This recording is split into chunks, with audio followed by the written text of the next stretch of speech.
भगवान श्री कृष्ण को नमस्कार करते हुए आप सभी का अनंत एकेडमी ऑफ मैथमेटिक्स में स्वागत है। देखिए, अब हम करेंगे critical points and paths of non linear system. इसमें क्या होता है उसे ध्यान से देखिए।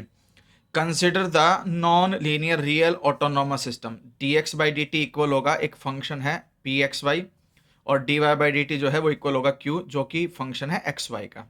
ये इक्वेशन 1 काउंट की जाएगी कंबाइंड।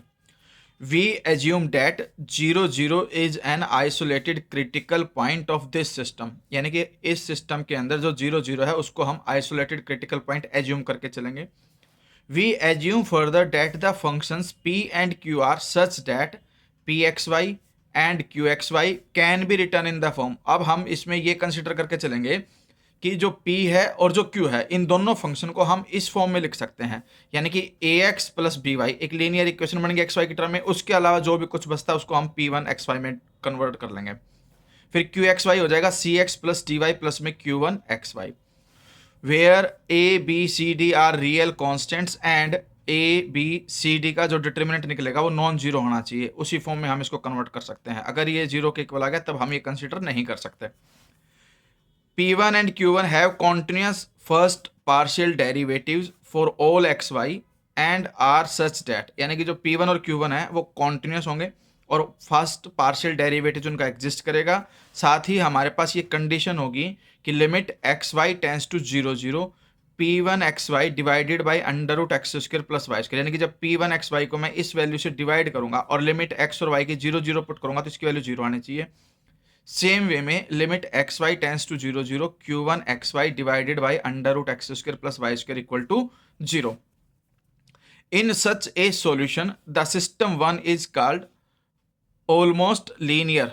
इसमें हम क्या कहेंगे, सिस्टम को ऑलमोस्ट लीनियर कहेंगे। अगर ये कंडीशन सेटिस्फाई हो जाती है, दोनों जीरो हो जाती है, तो जो हमने कंडीशन हमने कन्वर्ट की थी तो ये ऑलमोस्ट लीनियर का केस बन जाएगा। ठीक है। The functions P1 XY and Q1 XY are called perturbations, आपके कहलाएंगे ये। ठीक है, या perturbations भी बोल देते हैं इसको। The system is referred to as the perturbated system corresponding to the linear system dx by dt is equal to में ax plus B Y and dy by dt is equal to cx plus dy। यानी कि अब हम जो नया linear system create करेंगे उसमें dx by dt ax plus B Y के इक्वल और dy by dt cx plus dy, यानी कि P1 और Q1 दोनों को इग्नोर करके हम उसको साइड में कर देंगे। अब इन दोनों को सोल्व करके आगे बढ़ेंगे। अब हमारे पास थ्योरम आती है इससे रिलेटेड कि हम इससे आगे सोल्व करेंगे तो हमारे पास क्या क्या कंडीशन आ सकती हैं। देखिए, dx बाई डी टी आ गया ax plus B Y plus P1 XY, यानी कि नॉन लीनियर सिस्टम है हमारे पास। dy by D T is equal to C X plus D Y plus में Q1 XY, इक्वेशन 1 हम कंसिडर कर रहे हैं। Where A B C D are real constant such that determinant A B C D का non zero होना चाहिए। इसका मतलब A D minus B C, इसका मतलब यही है ए बी सी डी इसका डिटर्मिनेंट नॉन जीरो, तो यहाँ से A D minus B C non zero होना चाहिए।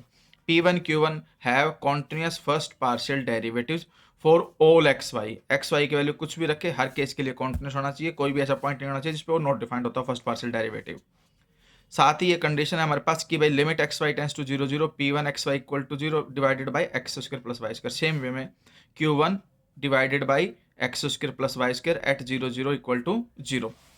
Consider the corresponding linear system. अब हम क्या करेंगे, P1 और Q1 को इग्नोर कर देंगे। इग्नोर करके अब हमारे पास जो बचेगी कंडीशन वो ये बचेगी, इसको हम इक्वेशन 2 मानेंगे और ये लीनियर सिस्टम कहलाएगा।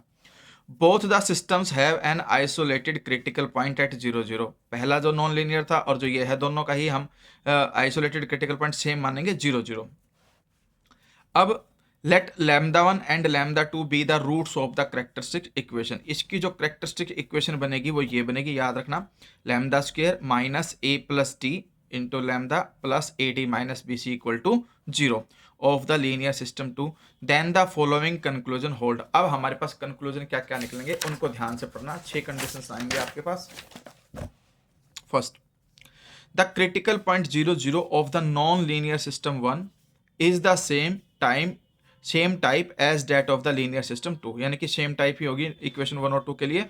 अब हमारे पास फर्स्ट केस ये आता है, इफ λ1 एंड λ2 आर रियल, दोनों रियल हैं, अनइक्वल हैं and of the same sign, और साइन उनका सेम है, then not only is 0 0 a node of 2 but also 0 0 is a node of non linear system. यानी कहने का मतलब ये है कि जब आपके पास लैम्डा 1 लैम्डा 2 दोनों के दोनों रियल आ जाएं, अनइक्वल आ जाएं और दोनों का साइन सेम हो, तो हम 0 0 को इक्वेशन 1 और इक्वेशन 2 दोनों का ही नोड बोलेंगे, नॉन लीनियर का भी और लीनियर का भी।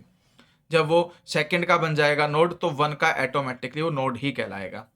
If lambda 1 and lambda 2 are real, unequal and of opposite sign, अब की बार इन दोनों का साइन क्या हो जाएगा, opposite, then not only is 0 0 a saddle point of linear system 2, यानी कि जो लीनियर सिस्टम 2 है उसका सैडल पॉइंट के साथ साथ वो पहली वाली जो इक्वेशन है नॉन लीनियर, ठीक है, उसका भी वो क्या कहलाएगा, सैडल पॉइंट ही कहलाएगा। यानी कि अब इक्वेशन वर्ड 2 में डिफरेंस देख लेना, एक में P1 Q1 इंक्लूडेड होंगे, वो इक्वेशन 1 है हमारे पास, जिसमें P1 और Q को रिमूव करके हमने जो सिस्टम बनाया था उसमें हमारे पास वो क्या कहलाएगा, लीनियर सिस्टम, यानी कि इक्वेशन 2। फिर third condition, lambda 1 lambda 2 are real and equal and the system 2 is not such that, कि भाई एक तो ये रियल होने चाहिए और इक्वल होने चाहिए, साथ ही हमारे पास इस तरह की कंडीशन होनी चाहिए कि भाई ए और डी नो, मतलब a equal to D not equal to zero, यानी कि दोनों नॉन जीरो और ए और डी इक्वल होने चाहिए, बी और सी दोनों जीरो हो जाए। Then not only 0 0 a node of 2 but also 0 0 is node of 1। ये ध्यान रखना, ये कंडीशन याद करनी पड़ेगी आपके कि बी और सी दोनों इक्वल टू जीरो होने चाहिए और ए और डी आपके नॉन जीरो होने चाहिए और एक दूसरे के इक्वल होने चाहिए। उस केस में भी हमारे पास कंडीशन क्या बनेगी, नोड की ही बनेगी, इक्वेशन 2 के लिए भी और इक्वेशन 1 के लिए भी। फिर if lambda 1 and lambda 2 are conjugate complex with real part not zero, अगर रियल पार्ट नॉट जीरो है यानी कि प्योरली इमेजिनरी नहीं है तब, then not only 0 0 a spiral point of equation 2, वो सिर्फ स्पायरल पॉइंट इक्वेशन 2 का नहीं कहलाएगा बल्कि 1 का भी कहलाएगा, ठीक है, यही इसका मतलब है। अब हमारे पास आता है second case, the critical point 0 0 of the non linear system 1 is not necessarily of the same type as that of the linear system 2 in the following cases.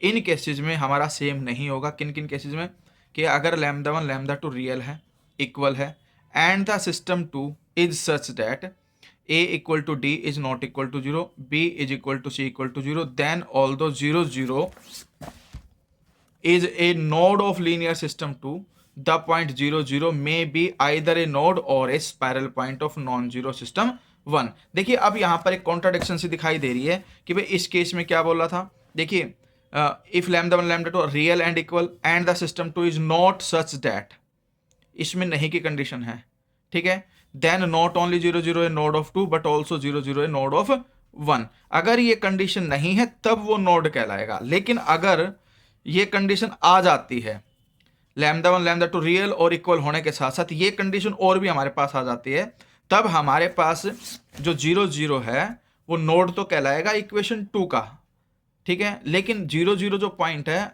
वो इक्वेशन 1 का नोड भी कहला सकता है और स्पायरल भी कहला सकता है, कंडीशंस आएंगी आगे। फिर सिक्स्थ है, if lambda 1 and lambda 2 are pure imaginary, अगर ये दोनों प्योर इमेजिनरी हो जाते हैं, रियल पार्ट जीरो हो जाता है, then although 0 0 is a centre of linear system 2, the point 0 0 may be either a centre or a spiral point of non linear system. यानी कि इक्वेशन 2 यानी कि जो लीनियर सिस्टम है उसमें तो वो सेंटर ही कहलाएगा, लेकिन नॉन लीनियर सिस्टम में वो सेंटर भी कहला सकता है और स्पायरल भी कहला सकता है। The above theorem deals with the type of the critical point 0 0 of the non-linear system 1. Concerning the stability of this point, we state without proof the following theorem of Lyapunov। इसके लिए आपको आगे जो अब एक थ्योरम आएगी उसको समझेंगे कि वह स्टेबिलिटी के लिए हमारे पास क्या कंडीशंस आएंगी, ठीक है। तो अभी आप इसको समझ करके ये जो नोट्स है आपका इसको ध्यान से करना, और ये पूरा इस तरह से भी आ सकता है कि right A short note of Lyapunov non-linear system।